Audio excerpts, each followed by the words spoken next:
This is the Bar Steward's Enquiry. Right? You're talking absolute rubbish. Absolute rubbish. In what way? You were an underachiever in life. I saved your bacon one time. You were gone. You handled that well. I couldn't save you. But you did the right thing. But that's why you don't know anything about racing, John. I didn't say I do. Right? I'm saying that... What have you contributed to racing? You're one of these take-out merchants. Take out all you can. Hello and a very big warm welcome to the Bar Stewards Enquiry Weekend Podcast. My name's Lee Keys of systembet.co.uk, and joining me to troll through the minefield that is Saturday's cards at Chester, York and Sandown are John Lang. Good evening, John. Good evening, Lee. Secondly, Andy Richmond. Good evening, Andy. Good evening. And last but not least, the man in form, certainly last week, Nick Davis. Good evening, Nick. Good evening, Lee. Right, we're going to chew on with our very best bets for the weekend. Quite difficult fare if you're following the TV fare, but I'm sure that some of us will have some edges, and I'm looking forward to hearing all your views. Sir, Andy, I'm going to come to you first. Right. For your third best. Right. I'm going to go against my better judgment, probably. I'm going to go to York first of all and try and unravel one of these handicaps. The 450 horse called Garden Oasis. Thought we ran a very strange race here last time out, under a change of tactics when they tried to hold it up or ride it from the back of the field in a 20 runner, one of those Sunday series jobbies. But I thought there was a firm hint at a revival there. He's been coming down the handicap. He's nearly back to where his last winning handicap mark is. The tactical change definitely didn't work last time out. Didn't get a clear run about 2 furlongs out. And if you watch the video on the 22nd of May, he certainly finished with a bit of petrol left in the tank and weren't knocked around by Mr. Sullivan. Loves ripping, doesn't he, Andy? Loves Ripon, doesn't he? Loves Ripon, yeah, loves Ripon. Won twice at Ripon. Did win at York last year though, Nick, on the 23rd of July, over this trip. I thought he was worth a point as long as hopefully they ride him a little bit more prominently again. Thick Davies on this time, and we all know that Tim Easterbeek loves a winner at York, so I'll have a point on Garden Oasis in the 450. Good stuff, Andy. So Garden Oasis 6-1 with Denise Kurtz at the advertised price at the time of recording. Good luck if you can get on there. Yes, with the good old Denise. Yes, the richest woman in the UK today. So 6-1 Garden Oasis for Andy to kick us off. John, I'm coming to you now for some proper action. Yeah, Denise Kurtz. You would. Aaron Liz Trust, that's my James racing. You could throw in the Dean in that. For a 4-ball. No, I'd go home. Themselves if that was the case. Yeah. Worst of me three. Yazaman, 7:15 at Leicester. I think it's taken Cowell a while to work this fella out, but he's probably decided he's worked him out sufficiently that he needs to drop into this sort of company. The run behind Twilight Calls at the Craven meeting was not devoid of promise, I thought. And then he sort of fell apart a bit after that. And then the last run, I thought, was quite encouraging, really. Yeah.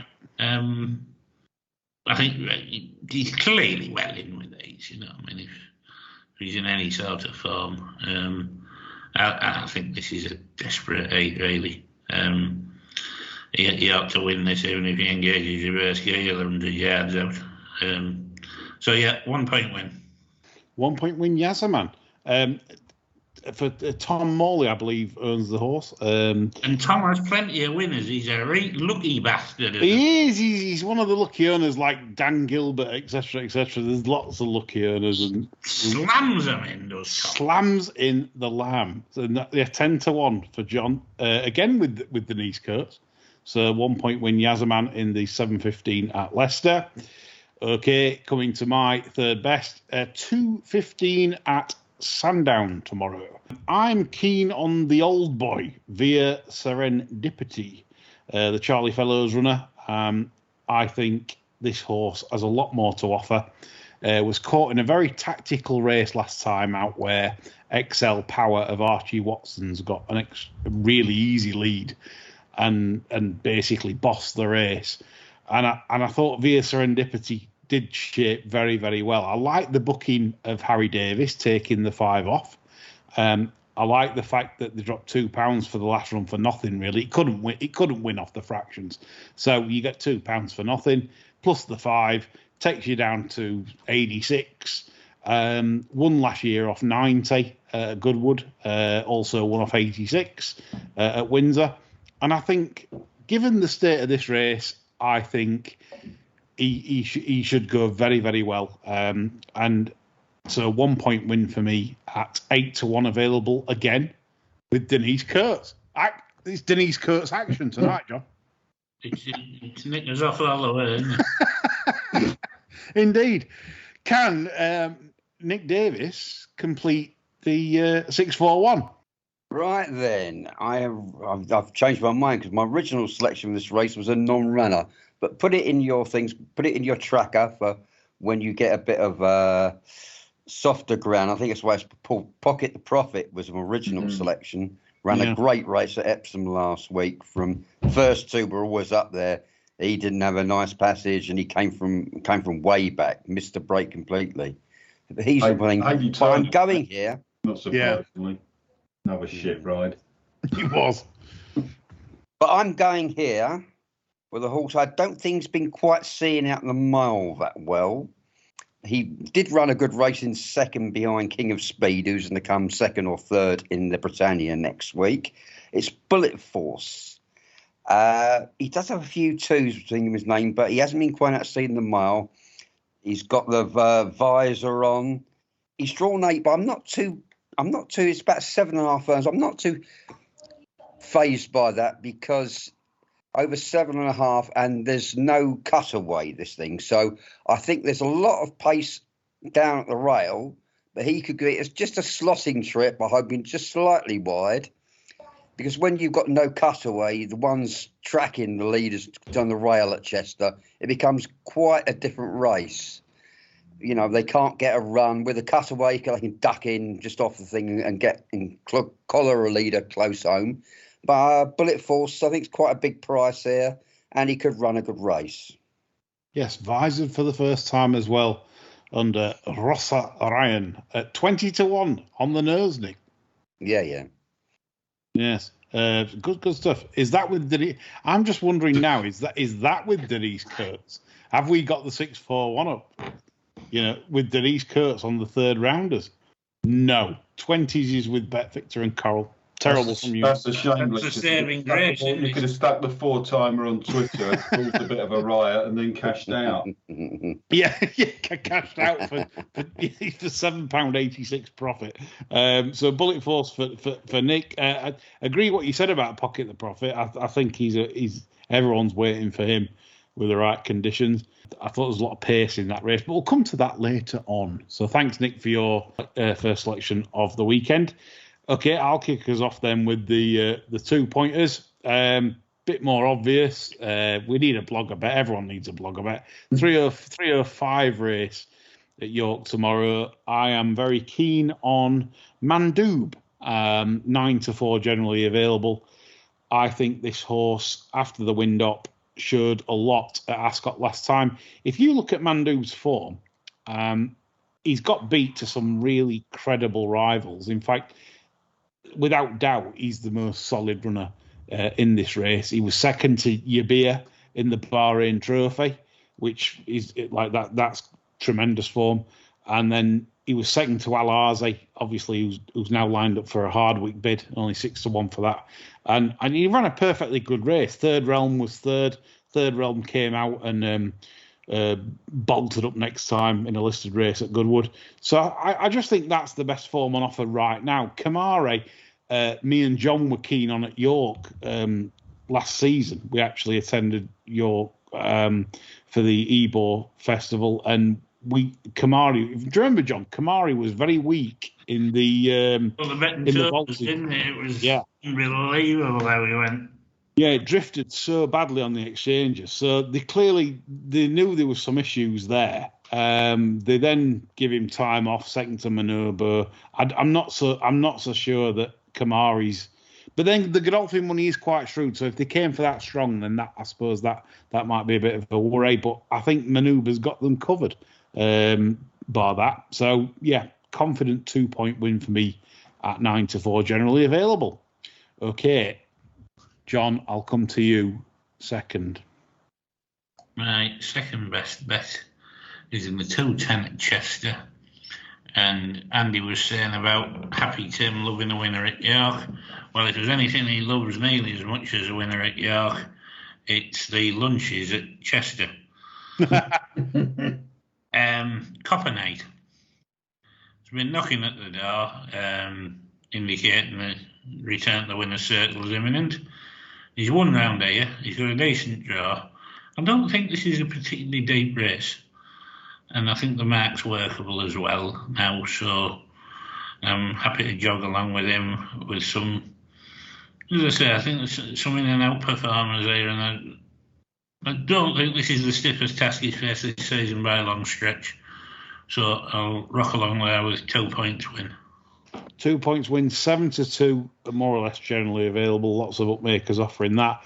Interesting Adam Norman Paddock comments on Copper Night. He described this on the 21st of May as still not fully fit and behind in its coat. That was at the York race where it was 4 lengths behind Illusionist off a mark of 101. Since ran okay off 98.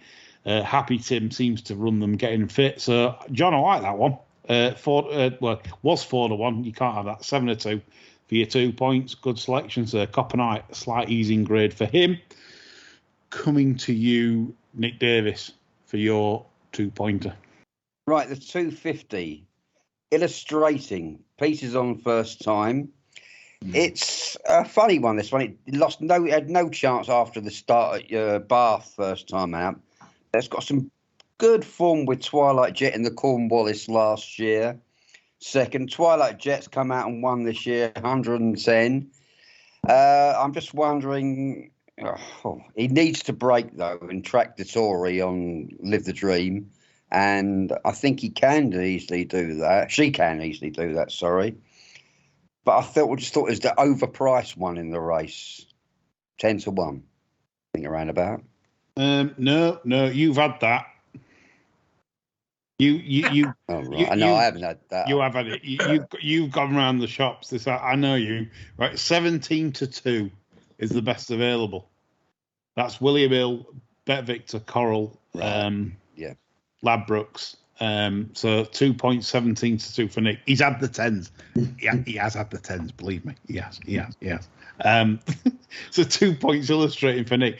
I just a slight headwind as well at Sandown tomorrow, which might stop the front end. Living the dream that'll blast off like some Elon Musk rocket. Might struggle to get home there in the 13 mph direct headwind that they've got tomorrow. Andy, thanks Nick. Coming to you for your 2 points, please. Right, unusually, I'm going to go to Bath, which is a horse, which is a track I don't really like. No, nothing really against it, but I never really seem to have a bet there. But Ecclil has turned up there in the 4:11. Now, I noted this one last time out when he ran behind Mount Kosciuszko, which for students of geography will know that is the highest peak in Australia. See, you learned something. I didn't. I didn't know that. Yeah. You learned something. And Mount Kosciuszko definitely had the run of the race when they clashed at Windsor last time out. And Ecclesfield was beaten half a length. Mount Kosciuszko made the run in, got the run of the race, got on the old Golden Highway at Windsor. And poor old Ecclesfield had to come from a mile off the pace and race in the watered slop that you generally get at the Greedy Betty's local. Only got beaten half a length. I like Ray Guest with this type of horse. Callum Shepherd rode it last time. I'll just see if he's on this time as well. I think he may. Yep. He may well be, yes, I think he is. Yep. I don't get too hung up on jockeys, but Callum's on it, which is fine. Horse travels strongly. I mean, he really should have won last time out. The other winner in the race, or the winner who's close up to him in the race, is Whisper, who beat 3 Ernie's Milk Float horses at Brighton, at the gas pit that is Brighton last time out.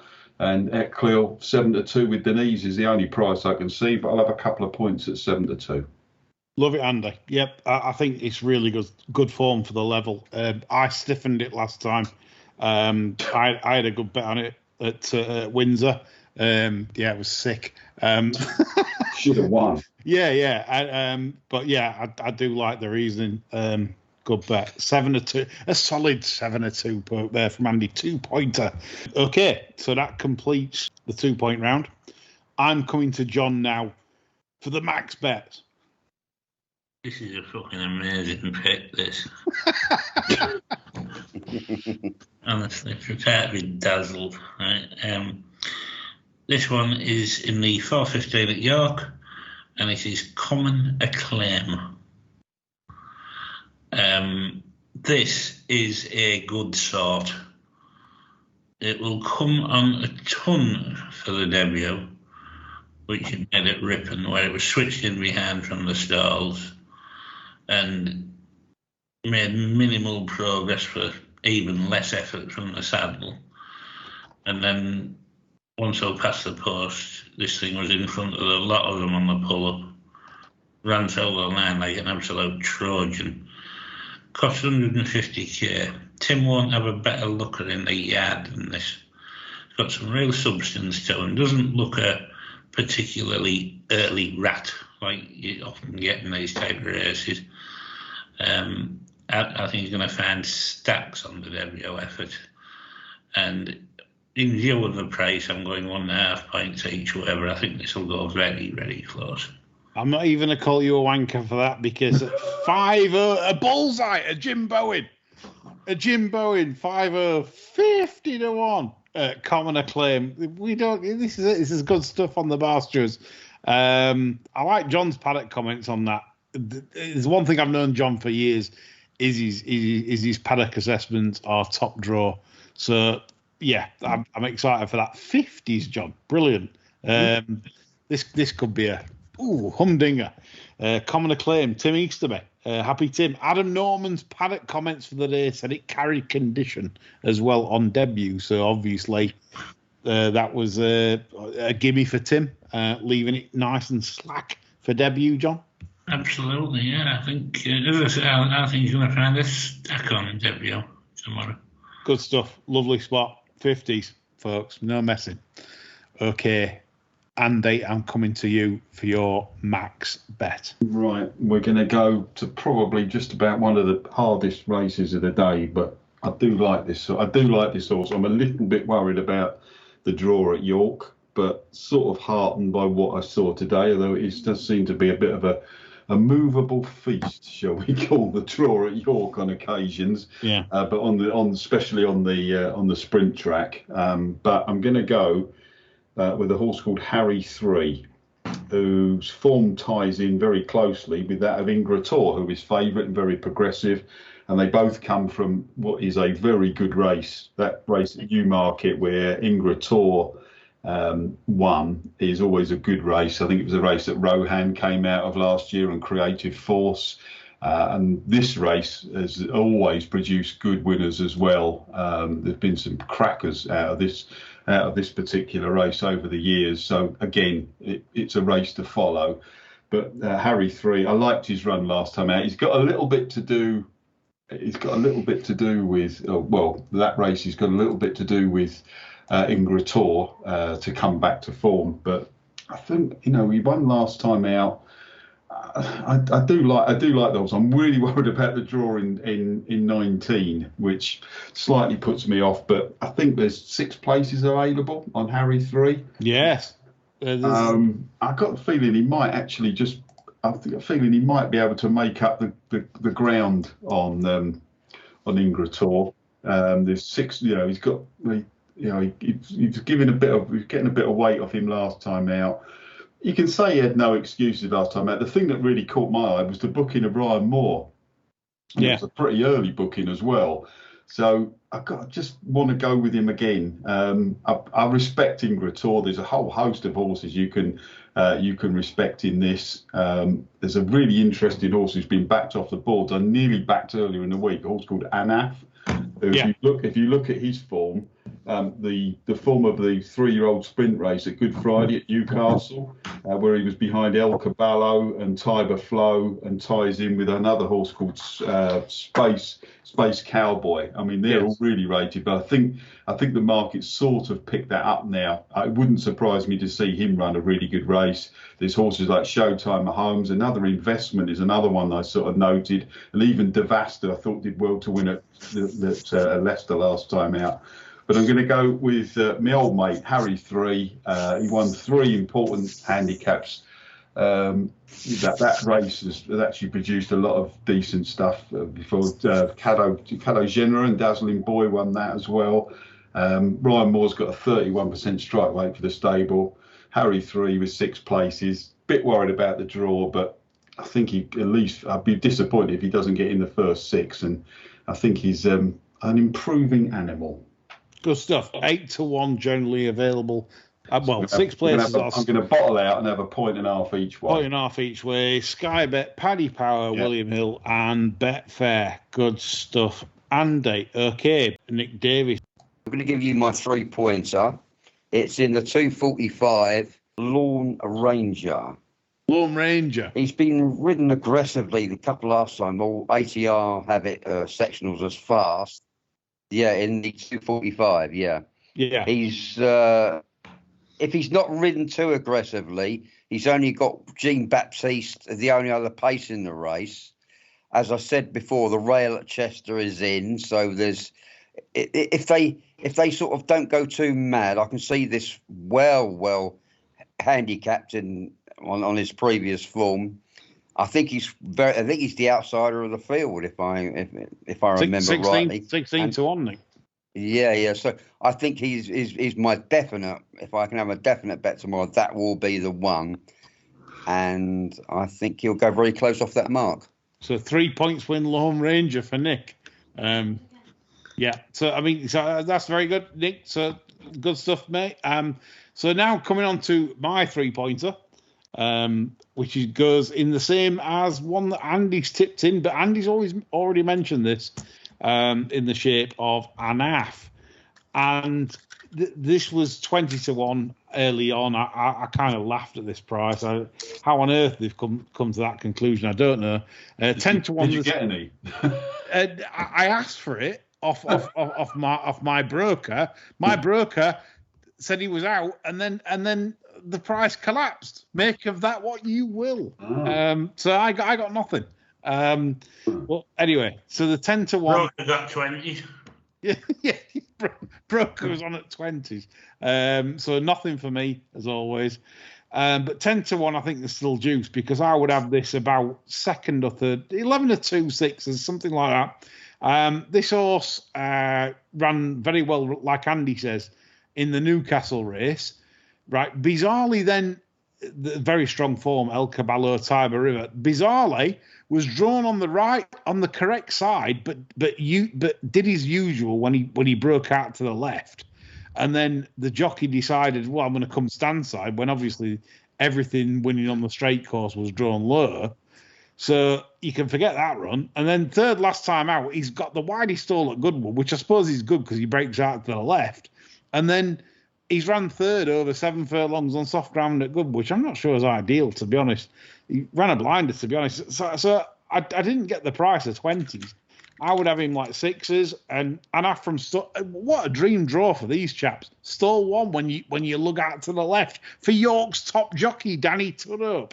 So for me, and by the way, the last 10 renewals of the Coral Sprint Trophy, 7 have been drawn from stalls 1 to 5.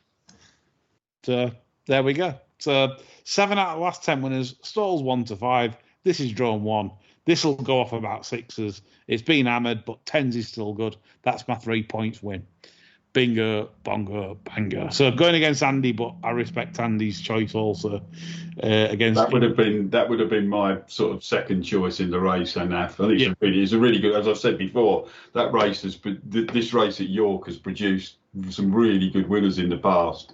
I think you can sort of reel them off. Twilight Sun, Sheikh Albadou, Cadeau Genera, all future pattern race performers, as we know.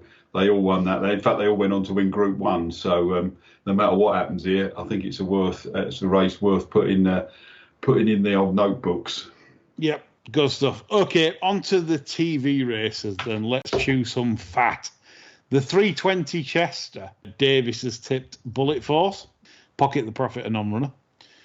We've got 5-1 favourite Thunder Legend. Any thoughts, chaps?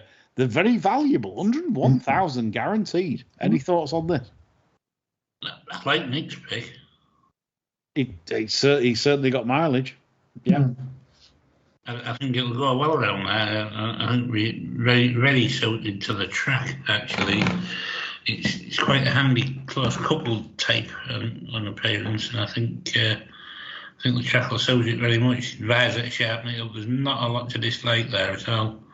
No. Andy, any views in this? I thought Roman Dragon had a bit of a chance. Likes to get out on the pace. He's got a reasonable draw, but again, it's one of those typical Chester races, isn't it? And I've got a bit of a downer on Chester this year, to be honest with you. But Point line is a bit interesting. First run for Edward Bethel away from the Charlie Hills death camp. Yeah, there's a lot of them death camps. Good spot. Yep, absolutely. Yeah, I thought Roman Dragon, if he stall 4, bit of Franny round there for Hugo. Now he's taken over from the Dascombe death camp. I like a bit of Franny around there. Yeah. So, I'm sure there'll be plenty of Franny around on the day as well. Wailing out in a minute. Thing is, for Chester, it's a completely different course when you got the cutaway. Yeah. Have they got it tomorrow? No cutaway. No cutaway. No. So those on the rails could be trapped. That's my sort of. That's my sort of. And then if they get out, one gets out in front. That's the thinking with Roman. I don't think he generally likes to be on the pace, and I don't think Franny's going to sit in behind. So at the worst, you should be in for a bit of trading activity there if you're quick with your fingers on the old buttons. Yeah. I mean, just one thing about what John said about Point Linus. Beat Outgate last season, beat Bullet Force last season. Exminster was 5th in that Newmarket handicap, and then switched from Death Camp to... And his knackers off as well, which is interesting, because he looked a bit of a skittery bastard last year. So 22s into 14s. John used to write for Raceform notebooks. Yeah. Could you imagine John's like shortened expletives? Like bastard would be like BSTD, wouldn't it? You know, like look, LKD. So for looked, skitty, which would be SKTY, BSTD. It actually, John would have been all right with Mackenzie and Selby, wouldn't he? The old Pointer Pointers and the Chasers book. He'd have been all right in there. Yeah. Oh yeah, I remember one comment. What was it? It has a built-in ejector seat for a horse. It's what we need. Yeah, more like that. More phone books like that. Okay, so we've done the Chester race. We go to 140 Sandown. Oh, look at this for a gamble. Iron Hands, King Kong bound Sylvester de Souza for Rafe and Ralph Beckett brothers. 4-1 V-Site is Fav for the mile and a furlong TV intro there at Sandown. Any thoughts, chaps? Yeah, this already looks fucking disgusting, doesn't it? 14s into 4. Dirty Ray for dirty. Yeah. I mean, 3 quiet ones, 74. He's probably got a stone up his sleeve here, hasn't he? I mean, that's the. This is the kind of race as well where you can probably, like looking at the kind of runner that we've got here, more or less exposed. If you've got anything in hand in this race, this is the race you want to run in. And I think that's kind of sums the race up. I mean, Rafe didn't want this race chopped off, then, did he? No. At the 300, he didn't want this one chopped off. He thought, I'll have some of this. He'd rather chop his own bollocks off. I'm Ralph's, for that matter. But yeah, yeah, indeed. I don't know. Could just out of the box, could Paul Cole's Sanitizer win with a clean break? I don't know. The fucking old Mohammed Tabti or whatever. Well, he's quite. What's going on round there with him? He's quite a problem. No. All right, we'll wash our hands of that. On the corner, will he? Yeah. No, we'll wash our hands of Sanitizer. We'll move on to.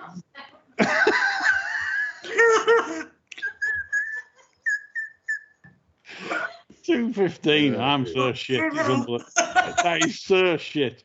2:15. We come on to the Coral Place Racing Super Series. What on earth that is? I don't know. Coral Play Racing Super Series. I've absolutely no idea what that is. Encouraged is under to 35. Again, Iron Hands, the King Kong bound Sylvester de Souza rides another Fav. Could this be a front running day, like round Sandown? Not a lot of pace there, is there? No, a race very quiet on pace, which is If there was a lot of pace, I thought Lyndon B loves it around here.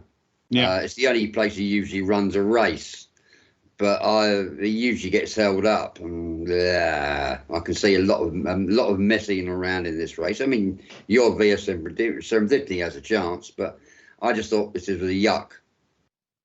Well, the thing with Via Serendipity, sorry for going on about the selection, but they are versatile on tactics with that. They have sort of track leaders and made all with that in the past. So yeah. I'm just thinking that they might switch that up today and realise there's no pace and think, right, we'll sit second or third, by which case, then it becomes a decent bet. But Via Deputy's still in the Hunt Cup, and they're going to need to get, and the Buckingham Palace is going to need a penalty to get in the Hunt Cup. So is that part of the plan? Yeah, it could be Andy. Yeah, good spot. Like, I've not looked at the entries. So the other one sneakily down the bottom is Sheer Rocks with David Egan replacing Charles Bash the Bishop. Yep. Yeah. Oh God, Jesus. I mean, if ever I could discuss a bad jockey, it's Charles Bishop. He's terrible. I forgot how bad he was. I mean, Eve Johnson out and probably like double a strike rate. If you got somebody decent, he's not. Yeah, absolutely. Yeah, good jockey switch that. Like you say. Anything else? And there's, as Nick said, there's not a lot of pace in that. It wouldn't surprise me if the old first time in a handicap they boot that out in front, because there ain't a lot of pace in this race. Drawn 2. Yeah, they did make the run on the debut, didn't they? No, did they make the run in last time at Epsom? Did they? Sort. Yeah, it was on the pace. They have ridden it prominently, shall we say? So it wouldn't surprise me in a race that lacks any. But the two, I respect the two at the front end of the market, but they've both gone up for runs last time out. And V and Serendipity is very interesting off that sort of mark with young Harry Davis on, and the other one was Sheer Rocks down the bottom with a jockey change of Egan for Bishop. Is he going to water tonight? Probably. Well, you won't find out until about 9 o'clock when he's on the morning line. Yeah, that's the problem, isn't it? Because this Sheer Rocks, I mean, all right, there was the Charles Bishop factor, but that at Epsom was far and away the juiciest ground that horse has run on. I mean, the previous wins came on good to firm, and believe it or not, firm at Chepstow. So, I mean, who knows anymore, John? But you can guarantee there'll be a going change after the first race, or the second race, or even the third race, because that happens every meeting. This could be a bit of a weapon, really, if it's rattling. Mm. You know, and a lot of these, well, you know, I mean, there could be 5 of them could be fucking raspberries, couldn't they? I mean, the thing is, this Clark has got like big form for this Sandown Epsom Clark of the course, and he's one of the worst in the country, because what he's doing is creating track biases. I think today, if you look at Sandown today and you watch Sandown, the inside looks pretty dead. They're all fanning out, and that again, that's to me, when you start watering, like a friend of the show, Stuart Williams, came on and said, sometimes when you water, water will sink in and go to the parts where it most needs it. Well, if that's the inside of the track, so that's slower. I mean, horses trying to make all today on the round course at Sandown on the inside won absolutely nothing, nilch, nothing. And how many times have you seen races won off the front at Sandown? Quite often, when it's a decent surface. Decent surface. When it's fast, it's known as like, get on that inside, get round there. Mark Johnston used to send, like his 2-year-olds through, the ping out round the inside and try and make all. Look at the thing that won the Stayers race came from an absolute mile back. Yep, like all fanning out, and that's the thing. Yeah. I always say horses that they're not daft, because it's like, if they feel it on the left side, that they'll hang towards the better ground, because if it's easier on one side compared to the other, they'll that's why sometimes they'll drift across and hang to find that best ground, because it's easier. So this is why we're getting horses fanning out at Sandown, because literally the man is chucking on absolute floods and floods and floods, and he's watering for, he's not doing it for safe ground, he's watering for good ground, which is absolutely, I don't know who's, and I'm sick of the media bigwigs, Hislop, everybody else, like on this topic. I like Hislop and Luck. I think they're tremendous journalists and tremendous presenters and broadcasters, but on this topic, they always seem to defend Andrew Cooper. I have absolutely no idea why. All you have to do is to rebut that, is to say, look at the Turf Tracks Going Stick archive from 2012 for all courses, and look at it the last couple of years. Yeah. Why wasn't it safe then? Yeah, no, exactly. What on earth have we're developing? It's terrible for the breed. I've no idea who wants this, because punters don't want it. I know some trainers might. Some trainers might want some more cut in the ground for certain types of horse. But other than that, why can't we run on good, fast, good to firm in the summer? Another thing that's been missed about a lot of our horses being sold to Hong Kong. Yeah, it's the prize money. But if you've got a fast ground horse related about 1995, why would you keep it in this country? You wouldn't. That's the thing. They're coming over to our sales now, cherry picking the best fast ground stock and taking them away from, because the UK, for some kind of reason, is producing good ground, and then we know when the heavens open, we end up like Andy's pointed out many times on social media. I've given up now, because it's just ridiculous. It's every day. Literally, the going change from. I mean, I'm sure they had Caymans on the far rail at York for the last 5 years. Yeah. I mean, they used to race up the far rail. Now it's come in swing wide up the middle. Yeah. And who remembers back in the day the Sandown sprint course when stand side was good? But they used to set your clock by where the stalls were. If they were in the stand side, well, they don't put them stand side much now, do they? No. They used to put them stand side, and then they put them far side, and then there was always some kind of bias in a lot of races. It used to be soft far side, you wanted the far rail; firm near side, you wanted the near rail. Yeah. No. So this is where we're at.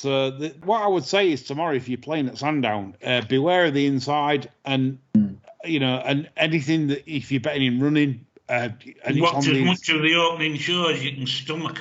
Yeah, you might pop up and say what he's put on. Yeah, there's that. I mean, that's the thing. It's disgraceful. A clerk of the course that basically is media driven. He's not. He's that's not for the good of owners. He's media driven. He wants to appear on the TV and give his stick as late as possible. In fact, he's one of the latest clerk of the courses to produce his going on a going day. He's later than the others. He doesn't do the 6:37 a.m. No. He appears on the morning line. It's terrible. I really do not rate him one iota. And those in the media defending him, shame on you, because punters care and punters need accurate information. So 250 Sandown is the Scurry Stakes. Katura, a class act in terms of ratings, is 11-8 favourite. Do we agree this is a good 11-8 chance, chaps? I think Nick's got a good point about illustrating, because if you adjust the ratings, the illustrating comes out about the same horse. And so if you forgive the last run and the cheekies on this time, I think that's got a chance. And I'd also give Get Ahead a bit of a chance. I thought it ran quite a decent race at York last time out. I certainly wouldn't be diving in at 11-8. Let's put it that way. It's not my sort of price. I'd rather either get involved in the without favourite markets and back a couple in that, and they would be Get Ahead and illustrated. Yeah. John, anything? I'd probably prefer a little bit of juice in the ground. So if he does water, I'd probably side with illustrating. If there were making a print, I'd be very strong on illustrating, to be honest. Yeah, some good points. So none of us really that firm on Katura. I'm more of a headwind man. If it's blowing like they're forecasting, I don't really want to back a front runner. I'd rather get something with a bit of cover early on, maybe for in running purposes. But that's my interest on the race. Okay, we'll come to the Premier track in the UK today, York, to finalise our preview. The 2:00 race is the Queen Mother's Cup for female amateur jockeys, a race that is very dear to many female amateur jockeys, in that this is the race that they kind of all want to win. Becky Smith holds the mantle of being favourite at 4-1 with top anticipation. Any thoughts on this, chaps? Does she need? I think she only needs one winner to lose her claim, doesn't she? I think has she done it? No, you're right. No, you're right. No. Andy, you are 100% correct as usual. Your statistical knowledge. I think she needs one, which is fantastic. I mean, well done, Becky, if she does ride out her claim. She's got a good chance here on top anticipation. Who seems to have been a bit rejuvenated of late. There's some good riders in this. Even better when they keep their foot on the floor to get the old champagne count up as well. Yep. Absolutely. Yeah, definitely. What I thought here was King of the Midlands got one of the worst rides I've seen from Harry Davis, who obviously is a very promising apprentice, but he could not have got it more wrong. Maybe the horse bolted off with him though. Maybe I'm being a bit harsh, but he was miles clear at Goodwood and got nailed. You wouldn't bet your bollocks on Molly Landau bossing him then, would you? To be fair, I agree, John. I agree. I mean, you have to. It's horses for courses, but I was quite impressed. Molly Landau rode a double in the spring over jumps. Yeah, the Ravens return. She rode. Ravens return. She's decent, and she's quite tidy. I was quite impressed by her. So I hope it goes well for her. Kind of just from a fan point of view rather than a punting point of view, because it's difficult to pull on these races, because obviously they always say in amateur races they go too hard early and stuff like that. So it's not a betting race for me. From a sentimental point of view, Lee, I'd probably like to see Fergal's daughter win, Fern. I mean, she was a bit unlucky at Cartmel when the old weight fell off, which was because you'd given the horse a bloody good ride, to be honest with you. This could be run to suit that, couldn't it? Yeah, and it could be run to suit that. And she's certainly a very, very promising lass on she's ridden all sorts of horses and races. She's certainly very promising, and as John says, it could be run to suit that. Like you, Lee, I wouldn't be getting over involved in it, but there's a few storylines to come out of the race, shall we say? Yeah, for sure. Okay, 2:35. Davis pointed out a few runs ago that he thought Boardman would keep winning for a little bit. Is Boardman now up to the mark, Nick, where we're saying this could be like, that's the plateau? Well, he is 7 years old, but he's in the form of his life. But I'm a bit gutted. He's never been a suitable price for me. Everyone else sort of agreed with me. But anything with his, he's got a useful little turn of foot, gets him out of trouble. But say, do I want to back him at 9-4 as a 7-year-old off the highest mark he's ever had? Nah, not really. So, I mean, it was just one of those wasted notebook things, wasn't it? Well, it is because you've passed him a couple of times because of the price. And to be fair, his last 2 wins, he's been absolutely hammered in the market. He was much bigger. But for the 2 last wins, and I think I'm not sure which show you were on, but you said you were even passing at bigger prices than what he went off at, and despite him winning well. But I suppose you could look at he beat Northern Express at Thirsk, and if you watch Northern Express today, that's absolutely bolted up. Andy. Boardman is. There's a horse I've sort of a bit like Nick. I've followed a bit around sort of more around Chester than anywhere else, but he has been belted. I was just about to point out the old Northern Express form today. That did absolutely bolt up. Fine. It's a bit quirky, that horse, but I think in a big field he's actually better than that grade. I'd sort of even mark him up a little bit for that today. He's a horse I quite like, actually. Going through this race, I did think Lion Tower is very solid, and Grant Chua seems to have hit a bit of form now, as we thought he would, because he's a bleeding good trainer. I thought that Maywake might have a chance in this. Won here last time out. It's a bit like Boardman, really, isn't it? Sort of, again, going through the handicap. Looks to sort of win more races. Has the handicapper really got hold of him? Won off 80 last time out. It's gone up another £7 this time. Has one at York, which I always count that as a little bit of a plus and a plus point. Son of Mason probably needs a little bit of cut in the ground, which didn't look that bad today. One on good to soft last time out. He'd be sort of one. It's one of those sort of races where you can see 3 or 4 winning it, but does anything really appeal at the price? Yeah. It's one of those, isn't it? If Boardman wins, you're sort of fine. Maywake wins, where he's 9-2, that's fine. Lion Tower, yeah. We've seen Chalet how many times around York? Yeah. Titan Rock, we've seen around there a few times. Young Fire, it's one of those, if you probably ran it, 10 times, you'd probably get about 3 or 4 different results. One of those Saturday races, do you need to have a bet in? Is the first thing I'm asking myself. And my answer is no. Tricky, John. It is indeed. I mean, the thing that interests me about Boardman is since he came to Tim, he's a proper shit or bust merchant, isn't he? He's never finished second or third for Tim. No. He was stuck at Chester. He was stuck very wide, wasn't he? I think if you were going to take him on, I'd probably place Lair rather than win Lair, to be honest.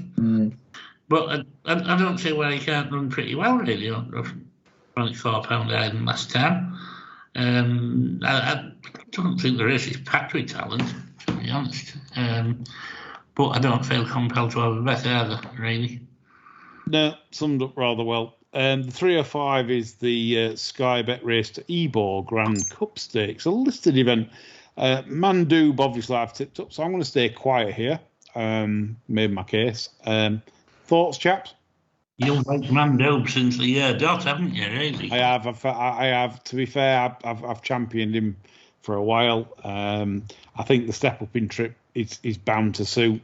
They were talking about the Bahrain Trophy as a 3-year-old. So the fact that he's shown up so well over a mile and a half and quite steadily run. I know people say, well, he made the running, yes, but it's no advantage if you're making your own running in a tactical affair when you haven't got the perk of, say, the shirts Al-Aze that's in the Hardwick. I just think if we get a truly run, I mean, I'd like to see Mandub in the Ebor. To be honest, I think that's the right sort of race for him. But as tomorrow, I think there's a lot of sort of doubts about some of the runners.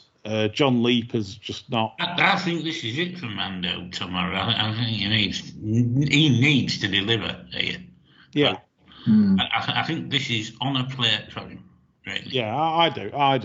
I don't think Kamari's what it is. Without a fight, he's good. He's pretty good. Gets the £3 penalty.